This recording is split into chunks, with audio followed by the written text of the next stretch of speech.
अस्सलाम वालेकुम, welcome to creative Babar. दोस्तों, ये हमारा 15 days of react native challenge की सेकंड वीडियो है, जिसके अंदर मैं आपको सिखाऊंगा कंपोनेंट्स कि हम रिएक्ट नेटिव के अंदर कंपोनेंट्स किस तरह से लगाते हैं। कुछ कंपोनेंट्स होते हैं प्री बिल्ड, जो पहले से मौजूद होते हैं, मैं आपको वो सिखाऊंगा। आप खुद से कंपोनेंट किस तरह से बनाते हैं वो आपको रिएक्ट जेएस के अंदर आपको पता होगा। अगर नहीं भी पता होगा तो इसके अंदर मैं आपको एक्सप्लेन कर दूंगा।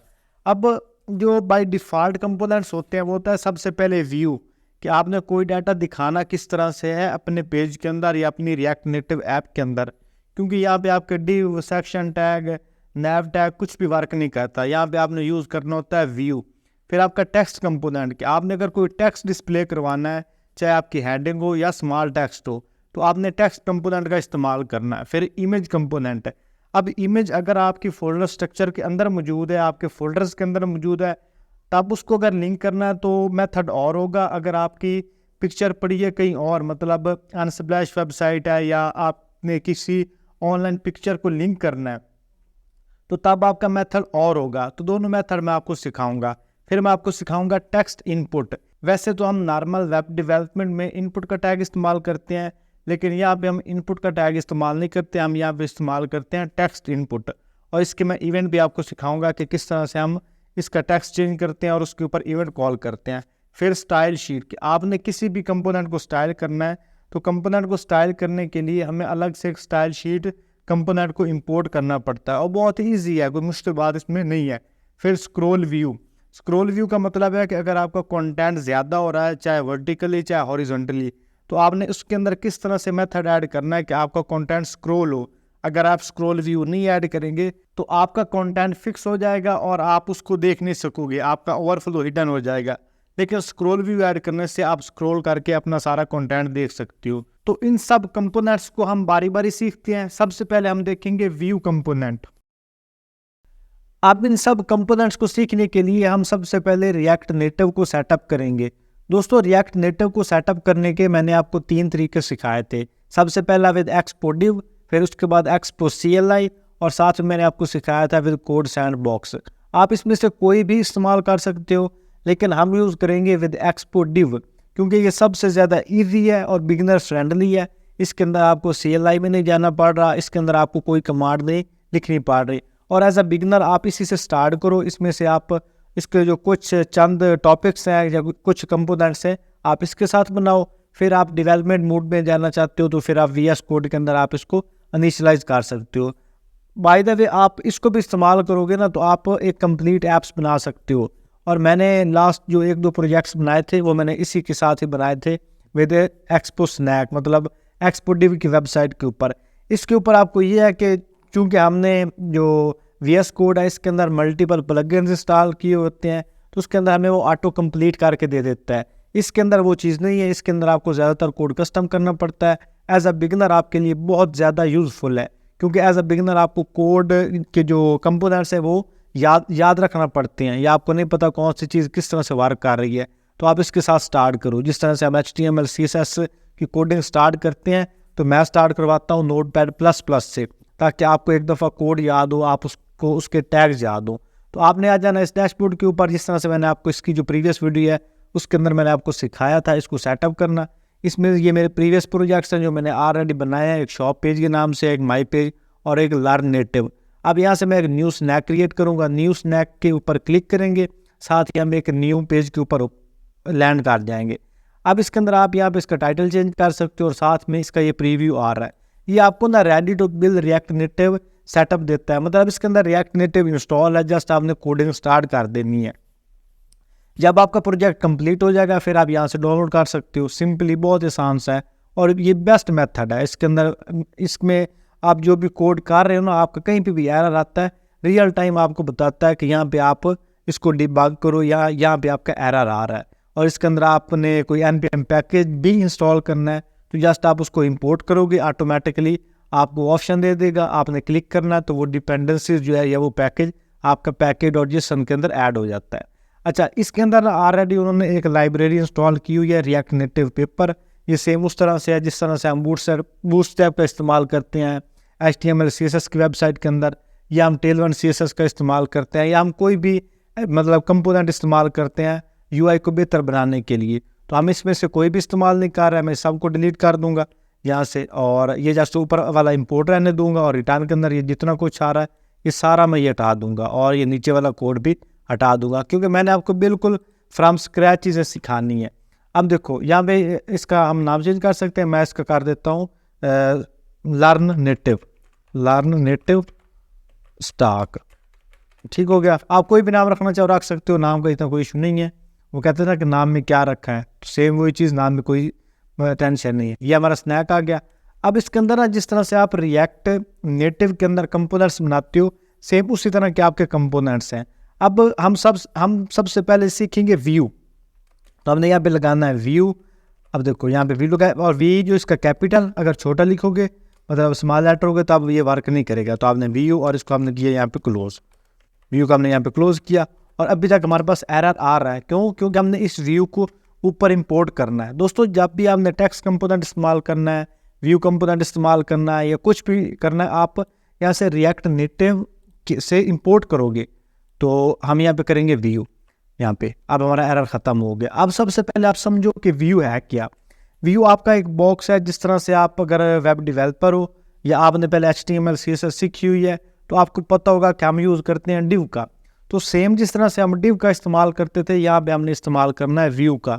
हमने कोई ब्लॉक लगाना है, हमने अगर कोई कॉलम लेआउट बना रहे हैं, एक लाइन के अंदर 2 कॉलम बना रहे हैं, कुछ भी कर रहे हैं, मतलब हमें एक बॉक्स चाहिए, तो हमने इस्तेमाल करना है व्यू का। व्यू का मतलब होता है दिखाना, लेकिन आप कोई भी कंपोनेंट ऐसे ही लगा दोगे तो उसको दिखाएगा।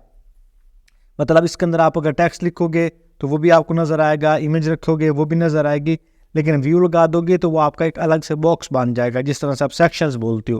तो हमने यहाँ पे व्यू लगाया। अब व्यू के अंदर हमने लगाना है टेक्स्ट। हम यहाँ पे एक टेक्स्ट लिखेंगे, और टेक्स्ट के अंदर हम लिख देंगे हेलो। अब जैसे मैं टेक्स्ट लिखूंगा तो मेरे पास नीचे एरर आ जाएगा। क्यों? क्योंकि अगर मैंने इसके अंदर टेक्स्ट लिखना है ना, तो टेक्स्ट को भी मुझे पहले इंपोर्ट करना पड़ता है। यहाँ पे आप जो वेब डेवलपमेंट वाले टैग्स हैं, मतलब आपका H1 हो गया, H2 हो गया, या आपके डिव टैग हो गए, जितने भी आपके HTML के टैग्स थे वो सारे यहाँ पे ख़त्म हो जाते हैं। जब भी आपने कोई व्यू लगाना है, जिस तरह से आप सेक्शन लगाते थे, या आप साइड के टैग इस्तेमाल करते थे, नैव इस्तेमाल करते थे, वो सारे आपके इंक्लूड हो गए हैं एक व्यू के अंदर। आपने व्यू लगा के उनको इस्तेमाल करना है। फिर आपके जितने भी टेक्स्ट के टैग थे, मतलब आपने H1 लगाना है, P का टैग लगाना है, H2 का लगाना है, या आपका स्मॉल टैग, जितने भी आपके टेक्स्ट रिलेटेड थे टैग्स, वो सारे आपके इंक्लूड हो गए हैं टेक्स्ट के अंदर, टेक्स्ट कंपोनेंट के अंदर। अब अगर हमने उस सेम चीज़ को अचीव करना है, तो हम इसके ऊपर स्टाइलिंग अप्लाई करेंगे। स्टाइलिंग करके हम वो चीज़ मतलब अचीव कर लेंगे। अल्टीमेट हमने जब भी टेक्स्ट लगाना है तो हमने टेक्स्ट कंपोनेंट का इस्तेमाल करना है। कोई भी चीज़ दिखानी है तो उसके लिए हमने व्यू कंपोनेंट का इस्तेमाल करना है। अब इसको हम यहाँ पे स्टाइल करेंगे थोड़ा सा, ताकि मैं आपको समझाऊंगा कि एक व्यू के अंदर आप मल्टीपल कॉलम किस तरह से लगा सकते हैं।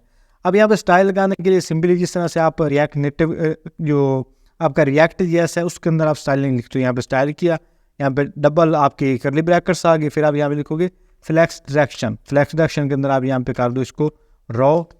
बाय डिफ़ॉल्ट ना ये जो आपका व्यू है ना, इसके ऊपर मतलब अप्लाई होता है फ्लैक्स बॉक्स। अब फ्लैक्स बॉक्स के अंदर क्या होता है, हमारे पास रॉ या कॉलम्स होते हैं, तो आप वो वाली फंक्शनैलिटी इसके ऊपर लगा सकते हो। बाय डिफ़ॉल्ट इसके ऊपर फ्लैक्स बॉक्स लगा होता है व्यू के ऊपर, क्योंकि ये फ्लैक्स बॉक्स ही इसके अंदर इस्तेमाल होता है।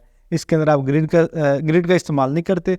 ग्रिड का इस्तेमाल भी आप कर सकते हो, लेकिन उसके लिए आपको फिर अलग पैकेजेस के ऊपर जाना पड़ता है। हम यहाँ पे इसको हाइट भी लगा देंगे। हाइट इसको मैं कर दूंगा 100, और साथ में इसको लगा दूंगा पैडिंग इसको हम लगा देंगे 20। अब इसके अंदर ना पिक्सल ख़त्म हो जाते हैं। जिस तरह से हम पिक्सल वगैरह इस्तेमाल करते हैं ना, यहाँ पे पिक्सल नहीं देते, आप हार्ड कोड ही देते हो। और यहाँ पे हम इसको बैकग्राउंड भी लगा देंगे ताकि आपको नज़र आए। बैकग्राउंड इसको मैं पहले रेड लगाता हूँ ताकि आपको समझ आए कि आपको क्या चीज़ विजुअली नज़र आ रही है। तो ये आपको बैकग्राउंड के ऊपर व्यू लग गया, मतलब आपका जो बैकग्राउंड है वो रेड हो गया। अब मैं इसको देख रहा हूँ वेब व्यू के ऊपर। आप एंड्राइड के ऊपर क्लिक करोगे तो आपके पास यहाँ पे डिवाइस आ जाएगी। यहाँ पे आप लॉन्च स्नैक के ऊपर क्लिक करोगे तो ये आपको एक डायनामिक मोबाइल के ऊपर आपको व्यू दिखा देगा। लेकिन ये इसके ऊपर ऑलरेडी मतलब 23 लोग ऑलरेडी इसके ऊपर क्यू में है। हमारी बारी 23 के बाद आएगी। इसका जो बेस्ट मेथड है, आप यहाँ पे माई डिवाइस के ऊपर जाओ और यहाँ पे आप इसको स्कैन कर लो। अब इसको स्कैन करना, और ये चीज़ें मैंने आपको सारी प्रीवियस वीडियोज़ में समझा दी थी। सिंपली आपने एक्सपो ऐप को डाउनलोड करना है, डाउनलोड करके इंस्टॉल कर लेना है। इंस्टॉल करने के बाद वहाँ पे आपने लॉगिन कर लो। लॉगिन करने के बाद सिंपली आपने ये QR कोड को स्कैन कर लेना है और जो प्रीव्यू आप यहाँ पे देख रहे हो ना, आप अपने मोबाइल के ऊपर देख सकोगे। बहुत ही सिंपल सा प्रोसेस है, लास्ट वीडियो में मैंने आपको एक्सप्लेन किया था सारा। अब इसके अंदर हम एक और व्यू लगाएंगे। अब इसके अंदर एक और व्यू लगाने के लिए हम यहाँ पे व्यू कंपोनेंट का इस्तेमाल करेंगे, वो भी आपके होंगे मतलब कैपिटल में, और फिर हम यहाँ पे इसको कर देंगे क्लोज। यहाँ पे हमने इसको क्लोज किया। अब इसके अंदर हम क्या करेंगे, इसको हम यहाँ पे थोड़ी सी स्टाइलिंग देंगे। यहाँ पे स्टाइल, और स्टाइल के अंदर मैं सिर्फ आपने फ्लैक्स बॉक्स आपको समझाना चाह रहा हूँ। तो हम यहाँ पे इसको कर देंगे फ्लैक्स, कि फ्लैक्स इसको कितना लगाओ, फ्लैक्स इसको हम लगा देंगे 0.3। बाई डिफ़ॉल्ट उसके ऊपर फ्लैक्स 1 है ना, तो हम इसको लगा देंगे 0.3। और फिर इसको हम कर देंगे यहाँ पे बैकग्राउंड इसका हम कर देते हैं यहाँ पे येलो किया, सेव करेंगे तो ये इसके ऊपर ये येलो अप्लाई हो गया। अब इंस्टेड ऑफ रेड यहाँ पे मैं इसको कर देता हूँ लाइट सा वाइट। मैं इसको लाइट सा वाइट कर देता हूँ। आई थिंक ये F1 और यहाँ पे फिर 8 आना है। अब ये आ गया लाइट सा वाइट। अब मुझे एक और सेम इस तरह का बॉक्स चाहिए, तो मैं इसको यहाँ पे कॉपी पेस्ट करूँगा और यहाँ पे इसका मैं कर दूंगा ब्लू, कि मुझे एक ब्लू कलर का बॉक्स चाहिए। तो एक मेरे पास ब्लू कलर का बन जाएगा। अब इसको मुझे विड्थ अगर इंक्रीज़ करनी है तो यहाँ मैं इसको इंक्रीज़ भी कर सकता हूँ, अगर काम करना चाहूँ तो काम भी कर सकता हूँ। अगर 7 करूँगा तो ये इसको कंप्लीट कर देगा। तो इस तरह से आप इसके अंदर फ्लैक्स बॉक्स का इस्तेमाल करते हो या आप व्यू का इस्तेमाल करके अपना जो कंटेंट है वो उसके अंदर दिखा सकते हो। अब आई होप आपको समझ आ गई होगी कि किस तरह से हम इसके अंदर व्यू कंपोनेंट का इस्तेमाल करते हैं। व्यू कंपोनेंट सिंपली आपका क्या है, टेक्स्ट कंपोनेंट, टेक्स्ट कंपोनेंट नहीं, आपका एक है किसी भी चीज़ को दिखाने के लिए जिस तरह से हम div का इस्तेमाल करते हैं, तो वो वाला आप इसके अंदर कोई टेक्स्ट दिखाओ, इमेज दिखाओ, या आप सिंपली कोई शेप क्रिएट करना चाहते हो तो वो भी आप यहाँ पे कर सकते हो। आई होप आपको व्यू की समझ आ गई होगी। अब हम सीखेंगे टेक्स्ट कंपोनेंट। दोस्तों टेक्स्ट कंपोनेंट सिंपली क्या है कि आपका टेक्स्ट दिखाने के लिए कंपोनेंट है। तो हम इस सब को हटा देंगे। ऊपर हमने ऑलरेडी टेक्स्ट को इंपोर्ट किया हुआ है, तो मैं सिंपली यहाँ पे टेक्स्ट लिख लूँगा। टेक्स्ट कंपोनेंट को भी आपने जिस तरह से आप HTML के टैग क्लोज करते हो सेम उस तरह से आप इसको यहाँ पे क्लोज करोगे। यहाँ पे टेक्स्ट आ गया। अब इस टेक्स्ट के अंदर आप कोई भी टेक्स्ट लिख सकते हो। अब इसके अंदर मैं टेक्स्ट लिख देता हूँ मिसाल के तौर पे लर्न कोड लिखा, सेव करेंगे तो मेरे पास यहाँ पे आ गया लर्न कोड। अब इसके ऊपर मैं ना इवेंट भी लगा सकता हूँ, वो भी आपको मैं दिखाता हूँ कि किस तरह से। हम यहाँ पे यूज़ करेंगे कॉन्स्टेंट का, और यहाँ पे हम देंगे इसको टाइटल, और यहाँ पे इसको हम देंगे सेट टाइटल किया, और यहाँ पे हम यूज़ करेंगे यूज़ स्टेट, और यहाँ पे हम इसको कर देंगे इस तरह से लगा देंगे। अब लेकिन यूज़ स्टेट को हमने इंपोर्ट नहीं किया, तो यूज़ स्टेट हमारा कहाँ पे आता है, हमारा आता है रिएक्ट के अंदर। तो हम यहाँ पे पहले ऊपर जाके रिएक्ट को इंपोर्ट करेंगे। यहाँ पे लिखो इंपोर्ट और रिएक्ट, यहाँ पे रिएक्ट और कॉमा लगा के मैं यहाँ पे करली ब्रैकेट्स, और यहाँ पे यूज स्टेट्स, और यहाँ पे हम फ्रॉम और रिएक्ट। ठीक हो गया। इसको हम सेव करेंगे तो हमारा एरर ख़त्म हो जाएगा।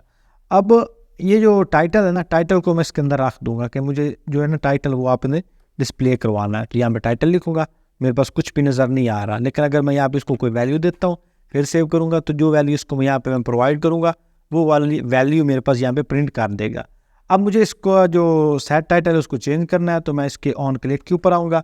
अब यहाँ पे आपने ऑन क्लिक इस्तेमाल नहीं करना, आपने यहाँ पे यूज़ करना है ऑन प्रेस, कि जैसे मैं प्रेस करूँ, मतलब आप वेब डेवलपमेंट के अंदर यूज़ करते हो ऑन क्लिक, यहाँ पे आपने यूज़ करना है ऑन प्रेस, और यहाँ पे आप लगा दो इवेंट भी आप लगा सकते हो, मतलब आप इसको इवेंट ऑलरेडी है, आप इसके ऊपर फंक्शन भी लगा सकते हो, और ख़ुद से भी आप इसको वैल्यू यहाँ पे दे सकते हो। मिसाल को तो मैं यहाँ पे इसको मैं कर देता हूँ सेट टाइटल, और सेट टाइटल में कर देता हूँ यहाँ पे रिएक्ट नेटिव, यहाँ पे कर देता हूँ रिएक्ट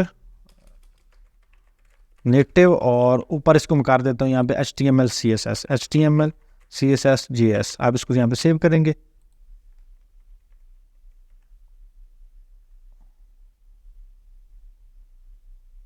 और साथ में इसको फंक्शन के अंदर रैप कर देंगे। यहाँ पे हम जिस तरह से यूज़ करते हैं एरो फंक्शन का, तो अब इसको हमने एरो फंक्शन के अंदर रैप कर दिया, और इसके ऊपर क्लिक करेंगे तो मेरे पास टेक्स्ट आ जाएगा रिएक्ट नेटिव।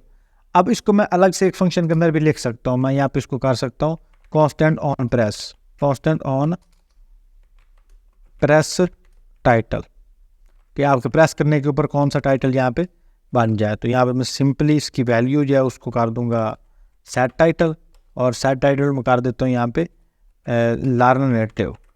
इसको थोड़ा सा चेंज करते हैं, लर्न नेटिव। और ये जो आपका ऑन प्रेस है ना, इसके ऊपर मैं इसको हटा दूंगा, यहाँ पे सिंपली ये जो फंक्शन मैंने क्रिएट किया ना, इसको यहाँ पे कॉल कर दूंगा। अब सेव करूँगा, अब इसके ऊपर मैं क्लिक करूँगा तो ये लर्न जो नेटिव है वो वाला टेक्स्ट उसके ऊपर आ गया। तो इस तरह से आप इसके ऊपर टेक्स्ट कंपोनेंट लगाते हो। अब इसको अपने स्टाइल किस तरह से करना है, तो आप सिंपली यहाँ पे इसको स्टाइल कर सकते हो। अब स्टाइल इसको मैं करता हूँ यहाँ पे फ़ॉन्ट साइज़ को मैं कर देता हूँ 16 मतलब, और कलर इसको मैं कर देता हूँ यहाँ पे ग्रीन। तो ग्रीन आप लगाओगे सिंगल कोलन के अंदर, सेव किया तो इसके ऊपर ग्रीन वाला कलर अप्लाई हो गया, ठीक हो गया। तो इस तरह से आप टेक्स्ट कंपोनेंट को लगाते हो। अब अगर आपने कोई टाइटल क्रिएट करना है तो आप इसका फ़ॉन्ट साइज़ इंक्रीज़ करोगे। अगर आपने कोई स्मॉल टाइटल लगाना है तो उसके लिए आप उसको मतलब फ़ॉन्ट साइज़ के ज़रिए कंट्रोल करोगे, या आप उसका फ़ॉन्ट स्टाइल या फ़ॉन्ट वेट आप इसके ऊपर अप्लाई कर सकते हो। तो अब आपको उम्मीद है कि टेक्स्ट कंपोनेंट की भी समझ आ गई होगी। अगर आपको नहीं समझ आई तो आप नीचे कमेंट करके मुझे ज़रूर बताएं। मुझे अलग से अगर वीडियो बनानी पड़ी तो मैं बता दूँगा।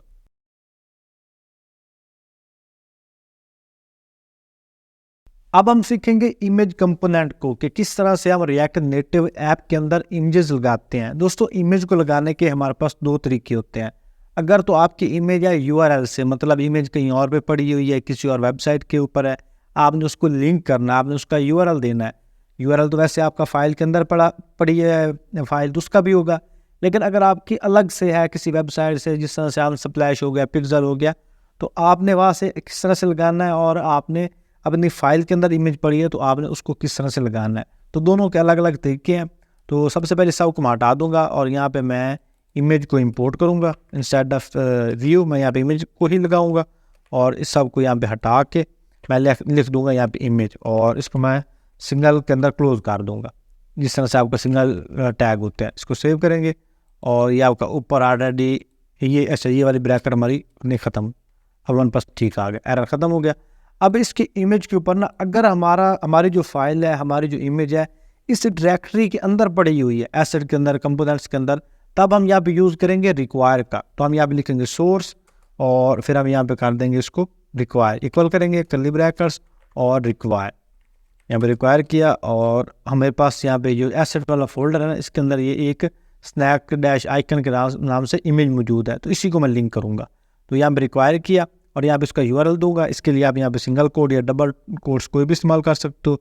फिर ./ हमारे पास फोल्डर आ गए, asset snack dash icon .png। अब इसको लगा के जैसे मैं सेव करूँगा, मेरे पास ये वाली इमेज लग गई। आगे समझ गए किस तरह से आपने इमेज लगानी है।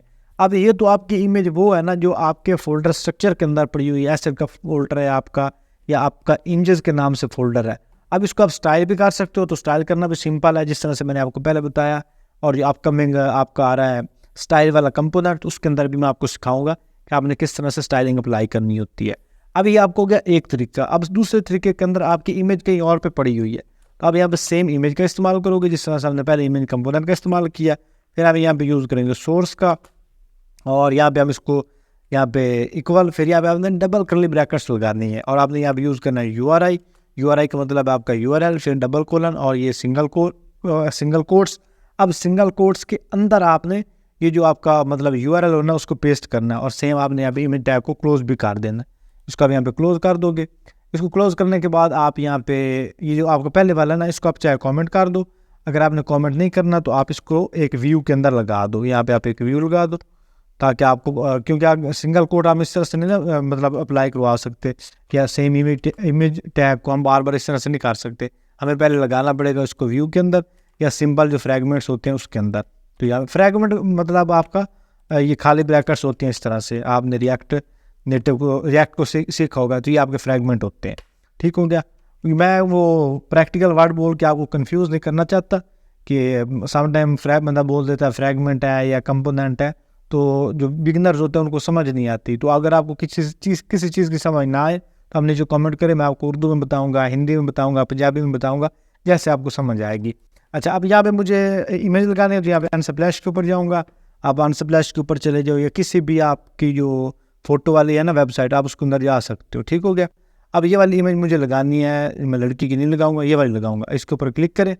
क्लिक करने के बाद ये आपकी ओपन हो जाएगी, और इसका आपने जो एड्रेस है उसको कॉपी कर लेना है यहाँ पे, और यहाँ पे लिखा हुआ कॉपी इमेज एड्रेस, इसको कॉपी किया और यहाँ पे URI इसके अंदर आप इसको पेस्ट कर दो। ठीक हो गया। सेव किया, और हमारी इमेज यहाँ पे लग जाएगी, लेकिन अभी हमारे पास डिस्प्ले नहीं होगी। अब ये चीज़ आपको मैं समझाना चाह रहा हूँ। अब डिस्प्ले इसलिए नहीं हो रही क्योंकि जब भी आपने किसी सोर्स से इमेज लगानी होती है ना, तो आप उसको थोड़ा सा स्टाइल पहले अप्लाई करना, हाइट और विड्थ अप्लाई करनी है, तब जाके आपकी वो इमेज लिंक होनी है। तो हम यहाँ पे स्टाइल करेंगे, खुसूसन जब आपकी इमेज के पिक्सल ज़्यादा हो। तो यहाँ पे हाइट इसको करूँगा यहाँ पे 100 और विड्थ भी इसको कर दूँगा 100, यहाँ पे 100 की। आप सेव करेंगे, बूम, आपकी इमेज लग गई। ठीक है, इस चीज़ की आपको समझ आ गई। समटाइम आपकी ये वाली इमेज भी वर्क नहीं करेगी अगर आपके पिक्सल बड़े होंगे, अगर आपकी जो इमेज है वो हाई क्वालिटी की होगी। जब भी आपकी इमेज वर्क ना कर रही हो, आपको इमेज नज़र ना आ रही हो, आपको पता हो कि मैंने इमेज को सही से लिंक किया है, तो आपने ये वाला स्टाइल वाला जो कंपोनेंट है इसको लगा देना। आपने थोड़ी सी स्टाइलिंग अप्लाई करनी है, दैट्स ऑल। तो आपको पता चल जाएगा यहाँ पे स्टाइल। अगर आपकी स्टाइलिंग भी अप्लाई है फिर आपकी इमेज लिंक नहीं हो रही, तो फिर मसला है आपकी लिंकिंग में। आपका कहीं ना कहीं जो इमेज है ना, उसका लिंक सही से वर्क नहीं कर रहा, उसका सोर्स सही नहीं है। ठीक है, आई होप आपको इस चीज़ की समझ आ गई होगी कि किस तरह से हम रिएक्ट नेटिव के अंदर इमेजेस लगाते हैं। अब इमेज लगाना बहुत ही सिंपल है। अब आपको मैंने एक मतलब थोड़े से टाइम में बता दिया। अच्छा, इसके अलावा भी इमेज लगाने के एक दो और भी तरीके होते हैं, लेकिन वो मैं आगे चल के आपको बताऊंगा जब हम बड़े मतलब जो इंटरमीडिएट या एक्सपर्ट लेवल है उसके अंदर जाएंगे। वो कौन से, इस तरह से आप, क्योंकि ये हमारी मोबाइल ऐप है ना, आप अपने कैमरे से अपनी खुद की तस्वीर कैप्चर करते हो, तो वो आपने किस तरह से लगानी होती है, उसके लिए आपको थोड़ी सी कोडिंग डिफरेंट है। वो हम आगे चल के सीखेंगे, लेकिन अभी एज अ बिगिनर आप इसी को सीखो। अब हम सीखेंगे टेक्स्ट इनपुट, जिस तरह से हम वेब डेवलपमेंट में इस्तेमाल करते हैं इनपुट का टैग। अगर हमने कोई यूज़र से डाटा लेना है या फॉर्म लगाने हैं तो हम यूज़ करते हैं इनपुट का टैग। तो हमने यहाँ पे इनपुट का टैग किस तरह से इस्तेमाल करना है, तो इसके लिए मैं व्यू वाले को हटा दूंगा क्योंकि मैंने अब इसके अंदर इमेज को इस्तेमाल नहीं करना। मैं यहाँ पे सिंपली लगाऊंगा एक सेफ एरिया। अच्छा, अब सेफ एरिया भी आपको मैं समझाता हूँ। ये मैं इसको भी थोड़ा सा ख़त्म करता हूँ और यहाँ पे इंपोर्ट करता हूँ सेफ एरिया व्यू। ठीक हो गया, अब इसको यहाँ पे मैं लगा देता हूँ। अब सेफ एरिया व्यू का क्या मतलब होता है, अब आपको मतलब से भी समझ आ रही है, इसके नेम से भी समझ आ रही है। वो वाला व्यू जहाँ पे आपका कंटेंट सेफ है। अब सेफ मतलब यहाँ से कुछ चोरी तो नहीं हो जाना, लेकिन अगर आप अपने मोबाइल के ऊपर देखो तो आपके टॉप के ऊपर आपको टाइम नज़र आ रहा है, आपको नज़र आ रहा होगा कैमरा, आपको नज़र आ रहा होगा आपके मतलब सिम कार्ड वगैरह, ये जो डिटेल्स है। अब इससे ऊपर और थोड़ा सा इससे ऊपर आपकी जो है ना LCD, वो शुरू होती है। जो आपका सेफ एरिया व्यू है ना, वो वाला है कि आपका जो कंटेंट जहाँ पे सही नज़र आए, जहाँ पे आपका लगा हो मतलब टाइम वगैरह आपको शो होता है ना, वहाँ से आपका कंपोनेंट इस्तेमाल शुरू हो जाता है। तो वो होता है आपका सेफ एरिया व्यू। तो सेफ एरिया व्यू आपका इस वहाँ से शुरू हो गया। फिर आप इसके अंदर स्टेटस बार को इनेबल करते हो, वो आपको मैं बाद आगे चल के बताऊँगा। लेकिन सेफ एरिया व्यू आप ऑलमोस्ट हर कंपोनेंट के अंदर इस्तेमाल करते हो ताकि आपका जो कंपोनेंट है वो सही से नज़र आए, आपका जो कंटेंट है वो सही से नज़र आए। ठीक हो गया। अब जब भी आपने इनपुट का टैग इस्तेमाल करना है तो हम यहाँ पे यूज़ करते हैं टेक्स्ट इनपुट का। इसके कंपोनेंट का नाम होता है टेक्स्ट इनपुट, ये वाला। यहाँ पे आपने इनपुट का इस्तेमाल नहीं कर लेना, आपने यहाँ पे यूज़ करना है टेक्स्ट इनपुट। और यहाँ पे आप इसको लगाओगे टेक्स्ट इनपुट और सिंपली यहाँ पे इसको क्लोज कर दोगे, आपका टेक्स्ट इनपुट लग गया। अब नज़र नहीं आ रहा, ये देखें। ठीक है, आप यहाँ पे टेक्स्ट को लिख पा रहे हो। अब इसको हम थोड़ा सा स्टाइल कर लेंगे। स्टाइल करने के लिए सिंपली हम यहाँ पे स्टाइल लिखेंगे और यहाँ पे इसको थोड़ी सी पैडिंग लगा देंगे। यहाँ पे गेम कर्ली ब्रैकेट इसके अंदर यूज़ की, यहाँ पे इसको लिखेंगे हम पैडिंग उसको हम कर देंगे 5 और साथ में हम कर देंगे उसको बॉर्डर विड्थ इसको कर देंगे 1। सेव करेंगे तो ये आपके पास आ गया। अब अगेन आप इसके ऊपर प्लेस होल्डर अप्लाई कर सकते हो, आप इसको विड्थ हाइट मतलब आप अपने हिसाब से इसको डिज़ाइन कर सकते हो। लेकिन इसके अंदर मैं आपको टेक्स्ट लिखना सिखा रहा हूँ कि आप किस तरह से टेक्स्ट लगाते हो। अभी आप इसको हम वैल्यू देंगे, वैल्यू वाला आपका कंपोनेंट सेम ही रहेगा। यहाँ पे आप जब चाहे इसको डायरेक्टली वैल्यू दे लो या आप किसी वेरिएबल के अंदर स्टोर कर लो। तो यहाँ पे मैं एक वेरिएबल इसके अंदर लिख दूंगा टेक्स्ट। इस टेक्स्ट को मैं ऊपर इंपोर्ट कर लूँगा, यहाँ पे लिखूँगा कांस्टेंट और यहाँ पे टेक्स्ट और यहाँ पे इसको कर दूँगा सेट टेक्स्ट।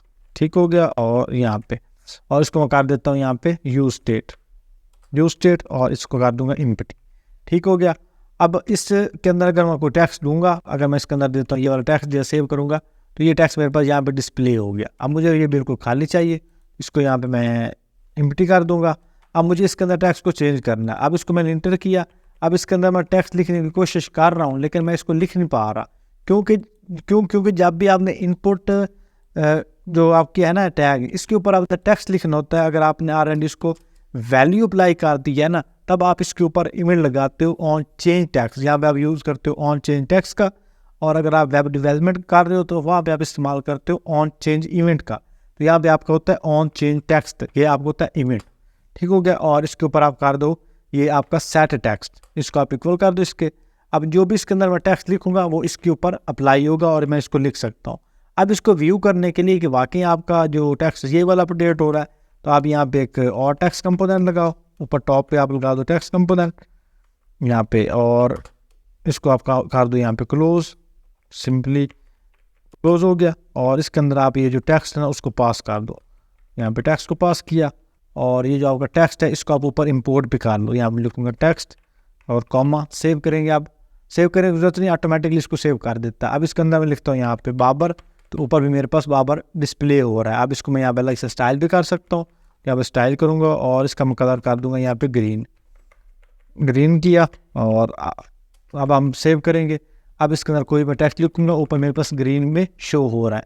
तो इस तरह से आप इसके ऊपर जो टेक्स्ट कंपोनेंट है वो लगा सकते हो। मतलब आप text component, text input component, मतलब आप इनपुट का टैग इस तरह से लगाते हो। बाकी इसके ऊपर आप स्टाइलिंग, डिज़ाइनिंग, वो सारी आपकी यूआई के ऊपर डिपेंड करती है कि आपकी यूआई कौन सी है। लेकिन बेसिकली मैं आपको बेसिक फंक्शनैलिटी सिखा रहा हूँ, तो इसमें आपको इतना ही जानने की ज़रूरत है। बाकी आप जब प्रोजेक्ट बिल्डिंग की तरफ जाओगे फिर आप इसको अपने हिसाब से कस्टमाइज़ करोगे। तो आई होप आपको टेक्स्ट कंपोनेंट की समझ आ गई होगी। अगर आपको समझ आ गई है तो आप नीचे कमेंट करके ज़रूर बताएं। अगर आपको नहीं समझ आई या आपको कहीं पे कन्फ्यूजन है तो भी आप नीचे कमेंट सेक्शन में पूछ सकते हैं।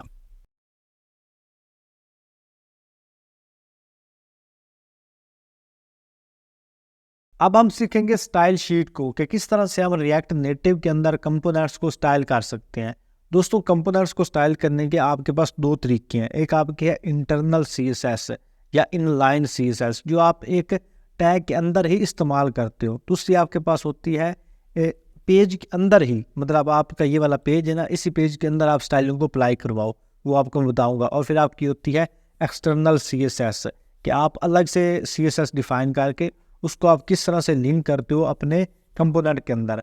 दोस्तों, अब चाहे आप इसके अंदर स्टाइलिंग अप्लाई करो कंपोनेंट के अंदर, या आप इसको अलग से फाइल बनाओ, तब आपका जो लिखने का मेथड है वो सेम ही होता है, क्योंकि हमारा यहाँ पे काम होता है वेरिएबल्स के अंदर। और आपने यहाँ पे जावास्क्रिप्ट वाले कंसेप्ट का इस्तेमाल करना है कि हमने इसको स्टाइल किस तरह से करना है। आपका वो वाली CSS की फ़ाइल नहीं होनी कि आपने CSS की फ़ाइल लगाई, उसको आपने यहाँ पे लिंक कर दिया, यहाँ पे आपने इसको क्लास लगा दी। वो वाली चीज़ें आपकी यहाँ पे यूज़ नहीं होनी। वो भी आपकी यूज़ होती हैं अगर आप टेलर CSS का इस्तेमाल करो, लेकिन ज़्यादा वर्क आपका वेरिएबल्स का है। तो अब इसको मैं यहाँ पे ख़त्म कर देता हूँ सेफ एरिया कंटेंट वगैरह को, और यहाँ पे मैं एक व्यू लेता हूँ और यहाँ पे इसको मैं ऊपर डिलीट करता हूँ। जो मुझे चाहिए उसी को मैं यहाँ पे लूँगा। एक मैं लूँगा यहाँ पे व्यू, सेकंड इसको मैं लूँगा इसके अंदर टेक्स्ट, और थर्ड मेरे पास होगा स्टाइल शीट। यहाँ पे आपने स्टाइल शीट को भी इंपोर्ट करना है यहाँ पे। वो आपका मतलब आपकी जो प्रीवियस वाली कोडिंग है, जिस तरह से मैं बेसिकली वेब डेवलपर हूँ ना, तो मेरे जहन में जो कंसेप्ट है वो वेब वाले ही रहते हैं। अगर आपने भी पहले वेब का किया हुआ है तो आपके जहन में भी वही वाले कंसेप्ट होंगे, तो आपने वो वाले कंसेप्ट यहाँ पे नहीं चलाने। कंसेप्ट ऑलमोस्ट वो वाले चल जाते हैं, लेकिन आपने कोडिंग वो वाली नहीं करनी।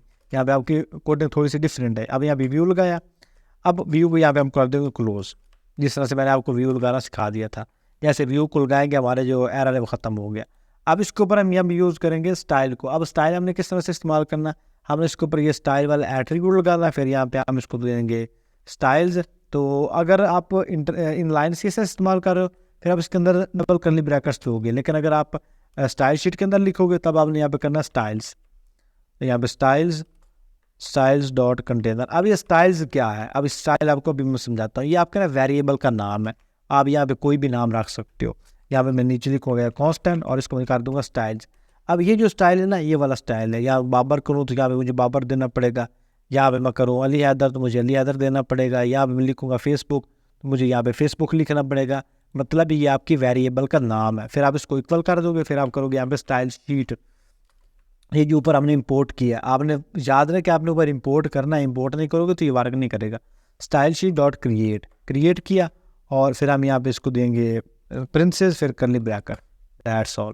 फिर आप इसके अंदर आपने जो यहाँ पे प्रॉपर्टी लगाई है, मतलब स्टाइल वाला आपका वेरिएबल और उसके अंदर ये आपका आगे एट्रीब्यूट, तो यहाँ पे मैं इसको लिखूँगा कंटेनर को। अब यहाँ पे आपने डॉट का इस्तेमाल नहीं करना, डायरेक्टली कंटेनर, फिर डबल कोट्स और फिर कर्ली ब्रैकेट्स। अब इसके अंदर आप जितनी मर्जी इसकी CSS लिख दो। अभी हम इसको फ्लैक्स लिखेंगे बाद, मुझे इसके अंदर एक ही फ्लैक्स चाहिए। फिर इसको मैं दूंगा पैडिंग, पैडिंग इसको मैं कर देता हूँ 24 और फिर कॉमा। अब यहाँ पे आपने कॉमा का इस्तेमाल करना है। अगर यहाँ पे आप कर्ली ये डबल कोट्स का इस्तेमाल करोगे तब ये वर्क नहीं करेगा। आपने यहाँ पे यूज़ करना कॉमा, पैडिंग, कॉमा, ठीक हो गया। आप फिर उसको कर दोगे यहाँ पे बैकग्राउंड कलर है, बैकग्राउंड कलर, और इसको मैं कर दूँगी यहाँ पे CC, ये हैश लगा के CC, ट्रिपल C से CC हो गया। फिर आपने यहाँ पे कॉमा लगाया। अब ये आपने एक इसके अंदर लगा दिया, इस एक ऑब्जेक्ट लगा दिया, ठीक हो गया। अब इसके बाद मुझे कोई और मतलब इसी सेम इस तरह से स्टाइल करना है। जिस तरह से इसके अंदर मैं टेक्स्ट लेता हूँ, टेक्स्ट लिया और टेक्स्ट के अंदर मैं लिख देता हूँ यहाँ पे learn app development, app development, ठीक हो गया। और यहाँ पे इसको मैं कर देता हूँ टेक्स्ट को भी क्लोज। और ये टेक्स्ट को मैंने पहले ऑलरेडी ऊपर इंपोर्ट किया हुआ है, अगर इंपोर्ट नहीं करूँगा तो मेरे पास वर्क नहीं करेगा। अब सेम इसको मैंने स्टाइल करना है, तो यहाँ पे लिखूँगा स्टाइल और फिर इसको इक्वल किया। और यहाँ पे वेरिएबल का नाम मेरे पास कौन सा है, स्टाइल्स, तो इसको लिखूँगा डॉट कंटेनर, ठीक हो गया। और ये जब सॉरी कंटेनर नहीं, हम यहाँ पे लिखेंगे टेक्स्ट, अब क्योंकि मुझे अभी टेक्स्ट को स्टाइल करना है, तो यहाँ पे मैं टेक्स्ट लिखूँगा। और यहाँ पे अब यहाँ पे इसको करूँगा, यहाँ पे सबसे पहले फ़ॉन्ट साइज़ का मैं कर दूँगा यहाँ पे 21। फिर इसको मैं कर दूँगा यहाँ पे पैडिंग इसकी कर दूँगा यहाँ पे मैं 16। फिर इसको कर दूँगा यहाँ पे इसका बैकग्राउंड कलर, तो बैकग्राउंड कलर इसका मैं कर दूँगा यहाँ पे येलो, ठीक हो गया। सेव करेंगे और ये इसके ऊपर स्टाइलिंग अप्लाई होगी, ठीक हो गया। तो इस तरह से आप इसके ऊपर स्टाइलिंग अप्लाई करते हो। आप इसके ऊपर जो मर्जी स्टाइलिंग अप्लाई करना चाहो, जितने मर्जी आप इसके ऊपर क्लासेस वगैरह अप्लाई करना चाहो, सेम आप इसके ऊपर ये टेक्स्ट लाइन भी यूज़ कर सकते हो। यहाँ पर इसको मैं टेक्स्ट लाइन कर देता हूँ सेंटर, कि आपका जो कंटेंट है वो सेंटर के अंदर चला जाए। और फॉन्ट वेट इसका मैं कर दूँगा यहाँ पे बोल्ड, ठीक हो गया। अब सेव करेंगे तो ये देखिए आपका कंपोनेंट अच्छे से स्टाइल हो गया, जिस तरह से हमने यहाँ पे किया था। अब इसे बोलते हैं इंटरनल CSS या आप इन पेज CSS, जो भी आप बोलना चाहो। अब सेम ये वाली स्टाइलिंग मुझे अलग से फाइल के अंदर रखनी है, जिस तरह से हम स्टाइल वाला फोल्डर अलग से बनाते हैं, तो वो भी कोई मुश्किल नहीं। इसी के ऊपर आप क्लिक करो, यहाँ पे आप क्लिक करो इस प्रोजेक्ट के ऊपर, और ये फिर यहाँ पे एक न्यू फाइल क्रिएट कर लो। न्यू फाइल क्रिएट करनी है, न्यू फाइल कर लो। न्यू फोल्डर क्रिएट करना है तो आप न्यू फोल्डर क्रिएट कर दो। इसको मैं नाम दे देता हूँ स्टाइल्स फोल्डर को। आप इस फोल्डर के ऊपर क्लिक करो और इसके अंदर एक न्यू फाइल क्रिएट करो। इसको आप नाम दे दो माई स्टाइल, या आप स्टाइल जो भी देना चाहो .js, लेकिन फाइल का फॉर्मेट आपने JS ही रखना है। यहाँ पे आपने CSS वाली फाइल आपकी कोई भी नहीं होती, ठीक है। और जो आपने कोडिंग वहाँ पे की है, आप यहाँ पे इसको पेस्ट कर दो। यहाँ पे मैं इस सारे को यहाँ पे कट करता हूँ। कट करने के बाद आता हूँ माई स्टाइल के अंदर और यहाँ पे इसको पेस्ट कर दिया। अब स्टाइल शीट को हमने इंपोर्ट करना है, तो भी आपका सिंपल सा है। इसको आप यहाँ से कॉपी कर लो और यहाँ से आप बेशक स्टाइल शीट को हटा दो, क्योंकि अब यहाँ पे मुझे स्टाइल शीट नहीं चाहिए, ठीक हो गया। और इसको माई स्टाइल के ऊपर, माई स्टाइल वाली जो फाइल है इसके ऊपर जाके इंपोर्ट कर दो। और यहाँ पे मुझे व्यू और टेक्स्ट नहीं चाहिए, तो यहाँ पे इसको मैं ख़त्म कर दूँगा। जस्ट मेरे पास स्टाइल शीट आ गई। अब मुझे ये वाली स्टाइलिंग उनके ऊपर अप्लाई करनी है, तो वो किस तरह से करूँगा। अभी ऐप.js के अंदर मेरे पास एरर आ गया, तो यहाँ पे लिखूँगा इंपोर्ट, और इंपोर्ट के बाद मैं लिखूँगा स्टाइल्स। ये मेरे पास स्टाइल्स आ गया। और फिर फ्राम कहाँ से हमने लेना है इसको, यहाँ पे हम डॉट और डॉट स्लैश, ठीक हो गया। ये मेरे पास नीचे आ जाएंगे ये स्टाइल, और स्टाइल के आगे फाइल है माई style.js, तो मैंने इसको यहाँ पे लिंक कर दिया, ठीक हो गया। अब इसको मैं सेव करूँगा, यहाँ पे हमने सेव किया। और अब ये जो स्टाइल है इसको हम यहाँ पे स्टाइल लगाएंगे डॉट कंटेनर, और यहाँ पे हम स्टाइल डॉट टेक्स्ट का इस्तेमाल करेंगे। और ये जो आपका, बल्कि यहाँ पे हमने स्टाइल का इस्तेमाल नहीं करना, स्टाइल का भी करेंगे लेकिन उसको हम पहले एक्सपोर्ट करेंगे। यहाँ पे हम इसको एक्सपोर्ट करेंगे, चाहे आप इसको एक्सपोर्ट यहाँ पे कर दो। अगर हम यहाँ पे एक्सपोर्ट करेंगे तो हमें यहाँ पे लगानी पड़ेंगी कर्ली ब्रैकेट्स, यहाँ पे कर्ली ब्रैकेट्स, ठीक हो गया। इसका फ़ायदा क्या होता है कि जब आप एक फाइल के अंदर मल्टीपल स्टाइल कर, मतलब हेडर के लिए, फुटर के लिए, आप इस तरह से एक फ़ाइल के अंदर कर रहे हो। लेकिन अगर आप के एक ही मतलब कंपोनेंट है या एक ही वेरिएबल है जिसके ऊपर आप स्टाइलिंग अप्लाई कर रहे हो, तब इसका होता है कि आप इसको यहाँ पे एक्सपोर्ट कर दो डिफ़ॉल्ट। जब आप डिफ़ॉल्ट करोगे फिर आप सेव करोगे, फिर आपके पास एरर आएगा, क्योंकि जब आप डिफ़ॉल्ट का इस्तेमाल करोगे ना, तो यहाँ पे मुझे ये जो इसकी कर्ली ब्रैकेट्स है हटानी पड़ेंगी, ये वाली। अब इसको सेव करेंगे और माई स्टाइल के अंदर अच्छा डिफ़ॉल्ट एक्सपोर्ट यहाँ पे, अच्छा मुझे यहाँ पे ना अगर एक्सपोर्ट डिफ़ॉल्ट करना है तो यहाँ पे नीचे करता हूँ एक्सपोर्ट डिफ़ॉल्ट और स्टाइल्स यहाँ पे, और यहाँ पे मुझे इसका जो एस है वो आप कैपिटल कर दो तब भी ठीक है, अगर आप ऐसे रहने दो तब भी कोई मसला नहीं, लेकिन जब आप कंपोनेंट लगाते हो तब आपको इसका फर्स्ट लेटर कैपिटल रखना पड़ता है। ठीक हो गया। इस तरह से आप एक्सपोर्ट डिफ़ॉल्ट करके भी इसको आप इम्प्लीमेंट कर सकते हो। तो आई होप आपको स्टाइलिंग अप्लाई करना आ गया होगा कि किस तरह से आप कंपोनेंट्स को स्टाइल करते हो। मैंने आपको इनलाइन CSS, इंटरनल CSS और आपको एक्सटर्नल CSS तीनों आपको सिखा देंगे किस तरह से आप स्टाइल्स अप्लाई करते हो अपने रिएक्ट नेटिव ऐप के ऊपर। अगर फिर भी आपका कोई सवाल हो तो आप नीचे कमेंट सेक्शन में पूछ सकते।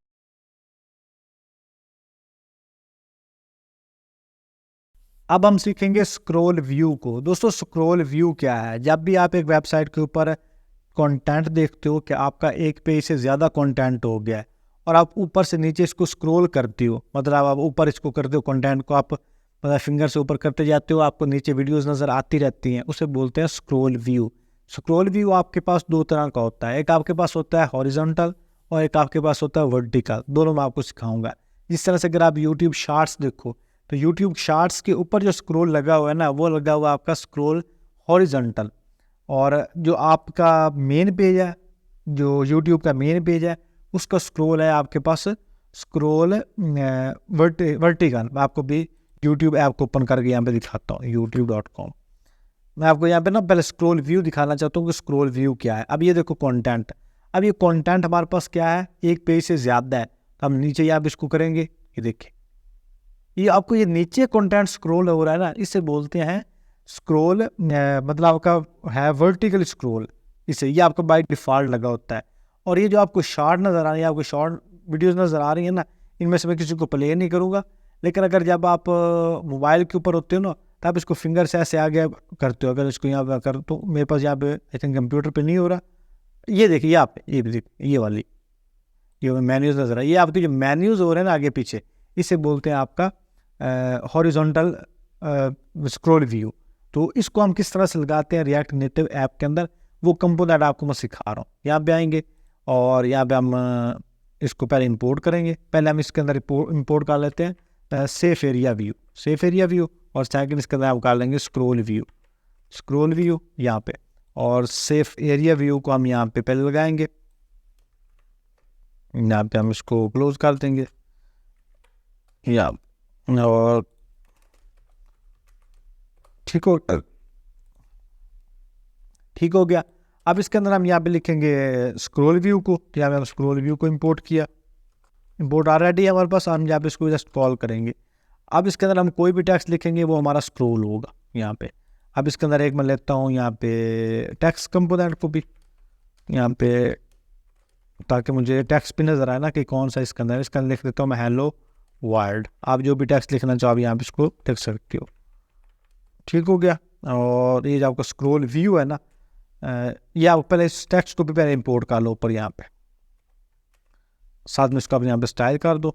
स्टाइल इसको हम करेंगे, और यहाँ पे स्टाइल इसको मैं कर देता हूँ पैडिंग, पैडिंग इसको मैं कर देता हूँ 15, टेक्स्ट लाइन इसका मैं कर देता हूँ सेंटर, और साथ में हम इसको कर देंगे पैडिंग और टेक्स्ट लाइन सेंटर, और साथ में इसको कर देंगे मार्जिन, मार्जिन इसको हम कर देंगे 5। साथ में हम बैकग्राउंड कलर, तो बैकग्राउंड कलर इसका हम कर देते हैं यहाँ पे रेड, ताकि आपको नज़र आए। ये वाला रेड वाला कंपोनेंट लग गया।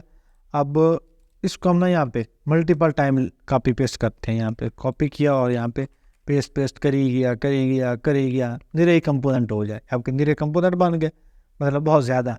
तो अब ये आपका स्क्रॉल नहीं हो रहा। अभी ये आपका ना वेब व्यू है इसके ऊपर, इसलिए आपका स्क्रॉल नहीं हो रहा। लेकिन अगर आप यहाँ पे एंड्रॉइड के ऊपर जाओगे ना, या आप अपने मोबाइल को यहाँ पे स्कैन करोगे, अब मेरे पास ये इसलिए नहीं ओपन होना कि यहाँ पे ऑलरेडी क्यू में बहुत सारे लोग होते हैं, लेकिन फिर हम कोशिश करते हैं, ये भी 14 पर है।